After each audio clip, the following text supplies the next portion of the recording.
And welcome here to TalkFCB and welcome back to the channel. Here today, guys, we are going to be talking once again about the big Barcelona topics. We're going to have a full recap on the Barça winners last night at the Ballon ceremony, and especially when it comes to Gavi winning the Kopa award, which seemingly has created some controversy. We're going to be talking about that. We're also going to be talking about plenty more in midfield, especially again on the topic of Sergio Busquets, as we discuss the plans inside of the club to replace him, both in the short and in the long term as well, which brings about another key question. Should Xavi be considering changing formation at Barça in these games to come? And if we did do that, how exactly would it look? We're going to be delving right into all of that, and it's coming up for you. So let's get to it. But if we do indeed, first of all, kick off with that very special night that it was for Barça away from the field. Last night, of course, at the Ballon ceremony, several of our Barça players picking up some of the major honours. Of course, Alexia Putellas there winning the Women's Ballon d'Or. Yet again, of course, she won it last year. She's backed it up now, retaining her title, and in doing that, becoming the first woman ever to achieve that feat. And of course, Alexia right now is still out suffering, of course, that ACL injury cruelly on the eve of the Euros, but hopefully we can see her back as soon as possible next year, lighting up the field once again. There was also an award for Robert Lewandowski. He won there the Gerd Müller Trophy, named of course after the legendary goalscorer whose Bundesliga goal-scoring record in one season, Lewandowski of course surpassed back in 2021. It was a very special moment for him indeed, and that award there goes to the highest goal scorer from the past season, of which Robert reigned above all others. And then there was indeed Gavi, who picked up there the Kopa award given to the best young player, and this came after a sensational breakout season for him. He saw off competition there from Jude, Bellingham, from Musiala, and indeed Camavinga. And we cannot forget, guys, this is based first of all on last season when Gavi emerged as a 17-year-old. He came into a Barça team that was struggling, that was really lacking a lot of fire and intensity, and he came into the team and he handled the pressure. On the biggest stages, he was absolutely unbelievable for his age, and also, don't forget this either, but the Spanish national team, he didn't just do it at club level. He walked into Luis Enrique's team, he announced himself, and he became one of Spain's most important players. And to do that at the age that he was, it deserves the recognition. Last night we saw Pedri, of course the winner of the Kopa Award last year, Barça here, going back-to-back, handing it over to Gavi, and it was special, I think, to see them there together, talking about Barça, enjoying the moment together. And we have to remember what we have at this club, because yes, of course, you know, we'll have good times, we'll have bad times, but to have players here like Pedri, 19 years old, to have Gavi, 18 years old, they're not the finished article, they're not there yet, they haven't completed everything, they haven't gone through all of their development stage and understanding of the game. We can't expect them to be there yet though, and we have to be with them on this journey, watching them flourish, watching them grow,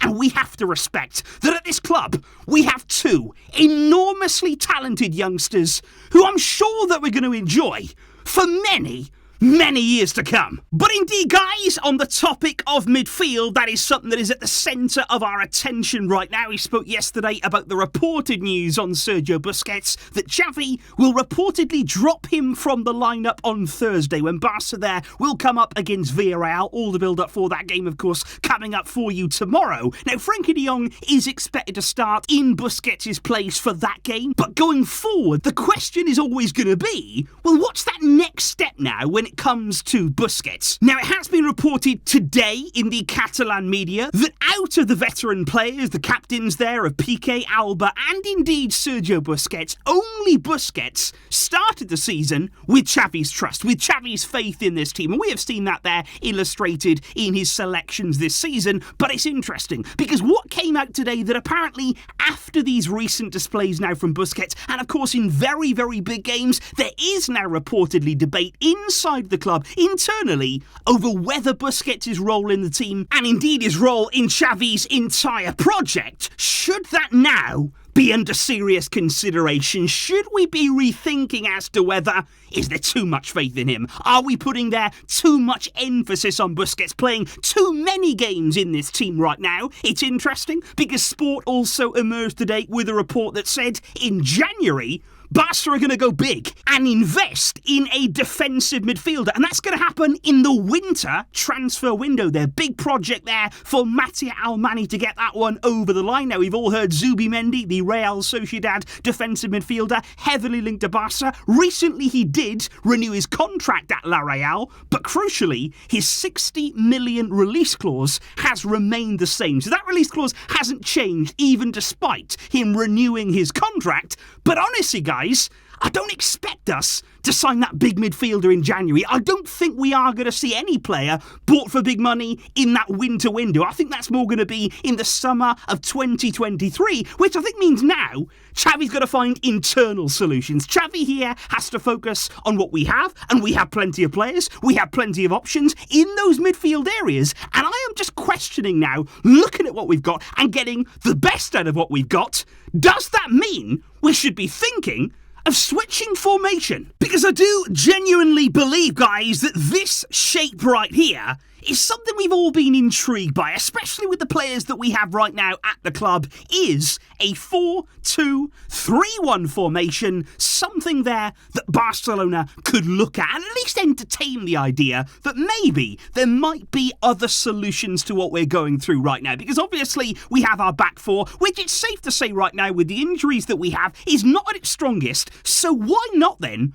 play two players here? Why not add some extra protection? Now, one of those players can indeed be Franck Kessié. Give him more of an opportunity in this team. Give him more of a chance in a position where he is much more comfortable. And of course, then on the left of that too, in his most natural position too, what about Frenkie de Jong? Because in order here to get the best out of players, why not try them where they are most suited? And like I say, I think that would give some much needed protection at a difficult time for our defence and allow those two players there to get some confidence. But it's not only about them, because I would also pay then very special attention to this position right here and this player right here, who that of course is going to be Pedri. And I want to talk here about what that could mean for him, playing directly in behind what we know would be Robert Lewandowski, and crucially, playing further up the field. He has openly spoken out recently about the fact that he would like to be more advanced. He would like to play there